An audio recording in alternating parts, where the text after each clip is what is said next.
police সাহেবের বক্তব্য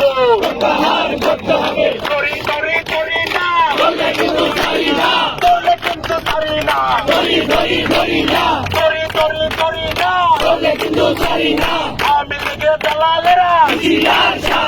police লীগের দালালেরা